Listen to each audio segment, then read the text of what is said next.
Irmãos e irmãs, Jesus conta parábolas porque Ele quer dar a conhecer os mistérios do reino a todas as pessoas, especialmente as pessoas mais simples. Ele, contando parábolas, se utiliza não de histórias fictícias, mas de cenas, de situações da vida cotidiana. E para falar do reino de Deus, que na Bíblia não está dito o que é exatamente o reino de Deus, ele conta hoje duas parábolas, e as duas de um ambiente, digamos assim, agrícola. Tem a ver com as sementes. As sementes, primeiro, aquela que o semeador lança e não tem poder sobre ela. Ela se desenvolve sem que ele interfira no processo. Ela morre, ressuscita, ela germina e assim segue. Depois aí ele vai competir, colher. O reino de Deus, portanto, é de Deus, não é nosso. A força que faz com que esse reino cresça é de Deus, não é nossa. Até como ouvimos São Paulo escrevendo aos Coríntios, na segunda carta hoje, a segunda leitura, nós estamos caminhando no tempo da fé, não da visão. Nós ainda não temos esse pleno conhecimento da dinâmica interna do reino, nem da vida. Então, se essa é sem a interferência do homem, com a graça de Deus que cresce, a outra parábola diz que o pequeno grão da mostarda, que seria um pouquinho menos de 2 milímetros a semente, depois que cresce, se transforma em arbusto, chega até 4 metros, para dizer que o reino de Deus começa pequeno, discreto, praticamente insignificante, mas alcança um tamanho que abrange, digamos assim, todas as coisas, e os pássaros podem nele fazer o seu ninho, ou seja, todas as pessoas, todos os povos podem ali encontrar um refúgio, um abrigo. Podíamos dizer então que o reino de Deus é o próprio Jesus. Ele é o reino de Deus. Onde ele chega, ele entra, ele vai expandindo, crescendo. Existe uma dinâmica de crescimento, de amadurecimento na vida, uma coisa interna. Podíamos assim pensar na nossa vida, se nós, desde que fomos batizados, estamos ou não amadurecendo. E no processo da vida, nem sempre a gente vai num sentido positivista, só melhorando, E nem positivo, nem positivista, nem positivo. Só melhorando, só progredindo. De vez em quando a gente dá uns passinhos para trás. De vez em quando a gente marca passo. Não é aquele outro marca passo, A gente marca passo. De vez em quando, temos a sensação que as coisas agora vão, aí travam. Existe uma dinâmica. O poder desse desenvolvimento não está no nosso controle. Não está no nosso controle. Podíamos pensar também nesse tempo assim tão estranho que a gente vive, pensando política não só nacional, mundial, que uma hora a gente imagina assim, agora a humanidade vai, com tanto progresso, com tanta informação, e nós percebemos que também não é assim. Passos para trás. Recuos, avanços e recuos. É entre avanços e recuos que hoje nós somos convidados a perceber a presença do reino de Deus que vai crescendo silenciosamente. Tentemos imaginar aquele dia que nasceu Jesus. E nessa cena nossa de imaginação, o mundo inteiro estava em trevas.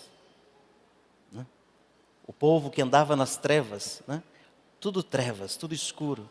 De repente, num lugarejo, lá na Galileia, uma luz se acende, uma pequena luz. E de repente essa luz vai se expandindo, expandindo, expandindo e alcança o mundo inteiro. Algo que poderia ter ficado lá, escondidinho, quietinho. O nascimento de um menino como outros poderia ter ficado lá, escondidinho, quietinho. Mas foi crescendo. Assim, o reino de Deus já está semeado e ele cresce. Podíamos pensar hoje, de novo, Tantas situações de violência, de desmandos, corrupções, injustiças. Não falta exemplo. Mas que bom saber que o reino de Deus está semeado entre nós. Nessa semana que muita coisa ruim aconteceu, quantos aqui não saíram para trabalhar e o fizeram com alegria, com generosidade, com gratidão? Quantos aqui, não tendo sido semeados por essa semente de Deus, semearam também boas sementes lá na família, lá no trabalho, lá na paróquia, nos lugares por onde passou? Aqueles que fizeram um gesto amigável, aquele que estava desconcertado, aquele que deu um sorriso acolhedor a quem estava se sentindo sozinho, aquele que deu um sinal de proximidade a quem parecia começar a desesperar. Não duvidemos. As pequenas coisas que semeamos, os pequenos gestos que fazemos, eles vão a seu tempo frutificar. Não está no nosso controle o desenvolvimento, o poder do crescimento. Nosso controle é apenas o semear ou ser terreno semeado. E depois, talvez, quem sabe, colher alguma coisa. O reino de Deus acontece em todos aqueles que não vacilam diante das necessidades. Aqueles que fazem o que precisa ser feito. Aqueles que não estão à procura de holofotes, que não estão à procura de aplausos, mas aqueles que estão à procura de agradar o Senhor em tudo o que faz. E agradar o Senhor nas pequenas coisas. Não sei se você se lembra, duro que, agora que me ocorre o exemplo, não dou conta dos nomes, nem o nome, mas tinha acho que era um advogado importante, famoso, que se tornou juiz.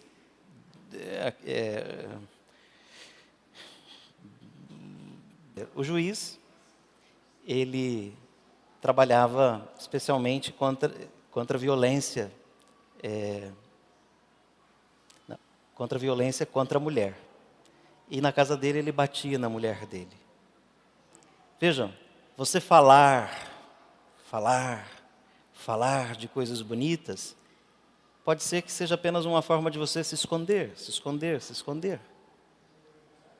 Quando você talvez nem saiba falar bonito, mas saiba defender, saiba proteger, saiba indicar, saiba semear.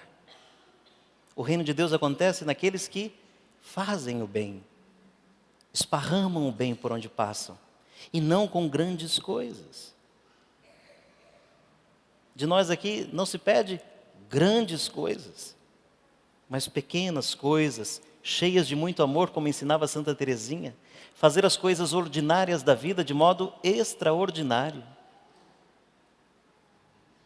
Porque é Deus, como diz o profeta Ezequiel, quem faz crescer e faz rebaixar o cedro do Líbano. A nossa primeira tarefa, irmãos e irmãs, é semear, não é colher. Não deveríamos viver dependentes dos resultados, nem preocupados com eficácia, nem com o êxito imediatos. Vocês que são pais, quanto tiveram que repetir a mesma coisa para que o filho e a filha aprendesse algo? E repetir uma vez, e repetir outra vez, e repetir outra vez com paciência, esperando o tempo dele. Esperando o tempo dele. De vez em quando perdia a paciência, mas só de vez em quando. Porque tinha que repetir, assim funcionava. Mas não só repetia, vivia o que falava. Vivia o que falava. Vivia o que falava. Eu não sei se dou conta de fazer aqui, mas vamos tentar. Me ajudem, né? Se der errado, não tem problema nenhum, né? Vi esses dias alguém fazendo, achei interessante. Vamos levantar a mão direita. Todo mundo. Para eu ver. Fechada, pode ser. Isso, todo mundo me vendo? Vamos todos levantar a mão direita. Vamos todos agora levantar o indicador. Vejam. Um ou outro até foi no indicador, mas viu meu dedo errado e foi no meu dedo errado. Olha o exemplo. Olha o poder do exemplo. Algum ou outro até foi no indicador, mas a hora que viu o meu, olha o exemplo. Olha que força. Funcionou aqui também.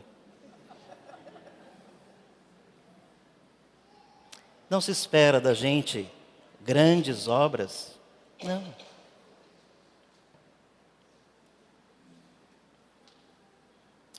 A palavra de Deus cresce naqueles que a escutam. Se você escuta a palavra, não tenha receio, você vai crescendo e ela vai crescendo dentro de você. Assim, quando a gente convive com alguém, a gente não faz ideia do quanto o outro é grande dentro de nós.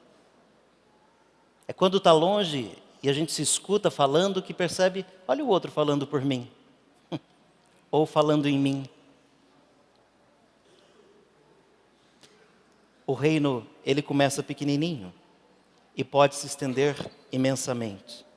Escutar a palavra, deixá-la crescer em nós, o poder da palavra de Deus. O nosso poder chama-se fé, confiança.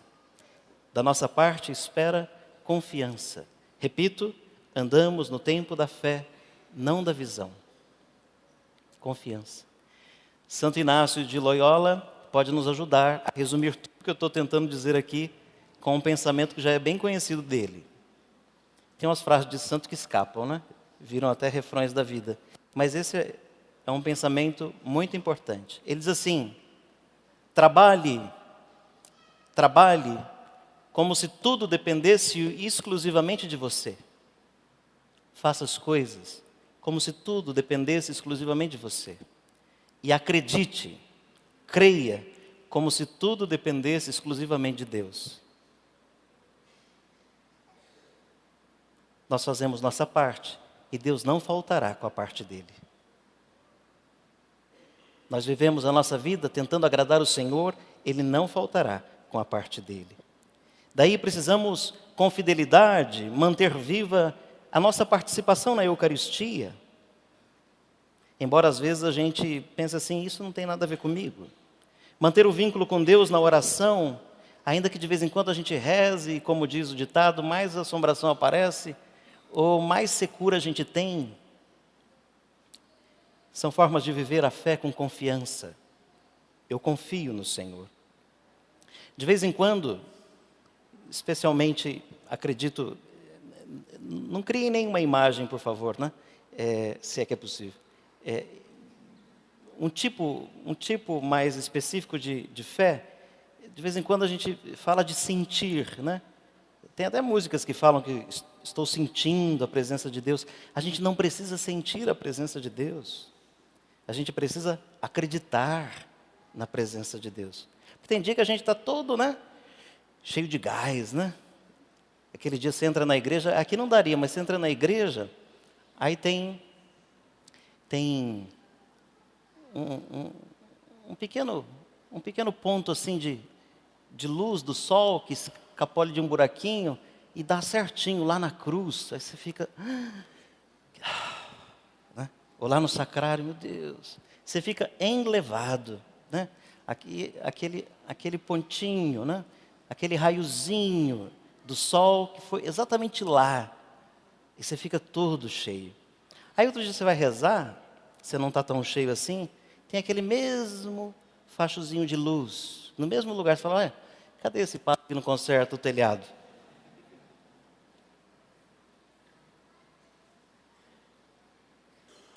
Precisamos crer, não sentir.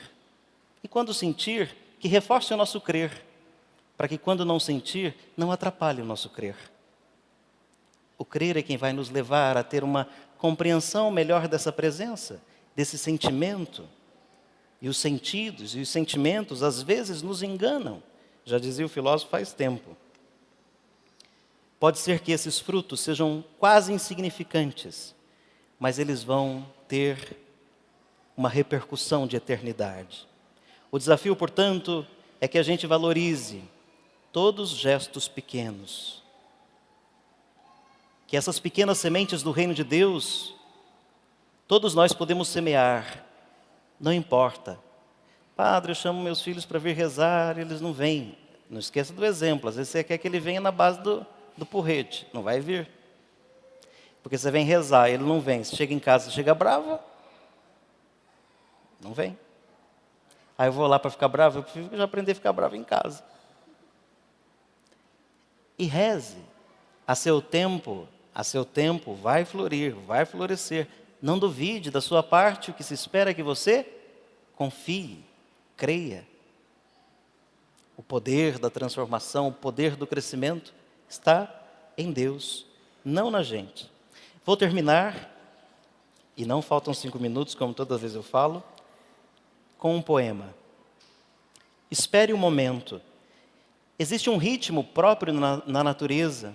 Senão como se explica, né? Que na mesma época, imaginemos os ipês amarelos, floresçam em todos os cantos onde tem um plantado. Até um aqui atrás da paróquia que nasceu no alicerce do muro, há pouco tempo estava florido, que era a época. Falei, eu vou ficar por fora nada, eu vou florir também. Não importa se grande ou pouco. Não apresses a chuva. Ela tem o seu tempo de cair e saciar a sede da terra. Não apresses o pôr do sol. Ele tem o seu tempo de anunciar o anoitecer até o seu último raio de luz. Não apresses a tua alegria. Ela tem seu tempo para aprender com a tua tristeza. Não apresses o teu silêncio. Ele tem o seu tempo de paz após o barulho cessar. Não apresses o teu amor. Ele tem o seu tempo de semear, mesmo nos solos mais áridos do teu coração. Não apresses a tua raiva. Ela tem o seu tempo para diluir-se nas águas mansas da tua consciência. Não apresses o outro, pois ele tem seu tempo para florescer aos olhos do Criador. Não apresses a ti mesmo, pois precisas de tempo para sentir a tua própria evolução. A palavra de hoje também nos pede uma coisinha que está escasseando, chamada paciência. Paciência. A gente deveria voltar a ter como modelo o homem da roça e não o homem tecnológico. O homem da roça escolhia a terra, limpava a terra, tombava a terra, gradeava a terra, fazia as leiras, escolhia a semente, lançava a semente, limpava ao redor, fazia lá uma certa poda. Depois que crescia um pouquinho, se ele podia, ele fazia a irrigação, se não podia, rezar para chover e espera. Enquanto vai dormindo, a planta vai desenvolvendo e ele espera. Ela vai desenvolvendo mais um pouco e ele espera. E espera, e espera, e espera, e espera. Chega perto, tira os excessos e espera. Quando chega a hora da colheita, não é ele que diz quanto vai colher. É a planta quem vai dar o que ela tem para oferecer. A gente já parte cheios de expectativas. E daí se frustra muito. A gente quer tudo para ontem. Nem para hoje, para ontem. E daí faz tudo muito apressado. E uma vida apressada fica sem sentido e sem sabor. A gente está almoçando pensando na janta. Daí não sente o sabor do almoço porque está imaginando o sabor da janta. A gente está aqui, mas está com a cabeça lá. E quando estiver lá, estará com a cabeça em outro lugar. A vida vai ficando sem sentido, sem sabor.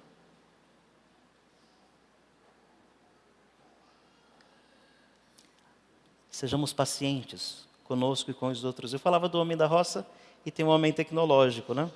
Por exemplo, fotografia, que é uma coisa que a gente gosta. Antes, tinha aquelas câmeras Polaroid, esses trem aí, né? E depois as do rolinho, né? Do rolinho, o máximo que tinha era 36 poses. Você tirava e Deus sabe quando é que você ia saber que aquilo saiu, porque se não ia tirar tudo no mesmo dia, você tem que guardar a câmera e depois, outro dia, outra festa, tirar mais um pouco. Outro dia, outra festa, mais um pouco e mandava revelar. Hoje não se revela porque ela não está velada, você já olha, né? Só imprime. Então, mandava revelar. E saíam umas fotos meio queimadas, a pessoa olhando para um lado, e era máximo, o máximo. Quantos aí não tem fotos dessas e acham o máximo, a recordação mais bonita que tem? Hoje, com essas câmeras, até o celular dá para tirar 5.000 fotos, o dedinho fica nervoso ali. Uma cena de 10 segundos, você tirou 20 fotos. E o pior, não tem coragem de apagar nenhuma, porque uma saiu assim, outra saiu assim, outra saiu assim, outra saiu assim, quer tudo. Mas depois não vai olhar também. Alguém viajava, você tinha saudade. Porque ia chegar a informação depois de um tempo, né? Hoje, você vai para qualquer lugar, dá a sensação que não saiu de casa. E quando viaja para longe, aí que fala mais com o pessoal de casa, né? Que vai ficar trancado no hotel, não sei o quê, fica lá. Quando está aqui, às vezes nem fala tanto, né? Impaciência, porque parece que só a gente tem pressa, urgência. Outro dia mesmo eu dizia aqui, até no hospital, na emergência do hospital, a gente acha que a dor da gente é maior que a do outro. A gente quer ser primeiro. A sociedade da gente só premia os primeiros. E o pior é que só tem um lugar para o primeiro. Onde será que tudo isso vai nos levar, né? Esperemos os momentos, tenhamos paciência, acreditemos em Deus e façamos a nossa parte. Louvado seja nosso Senhor Jesus Cristo.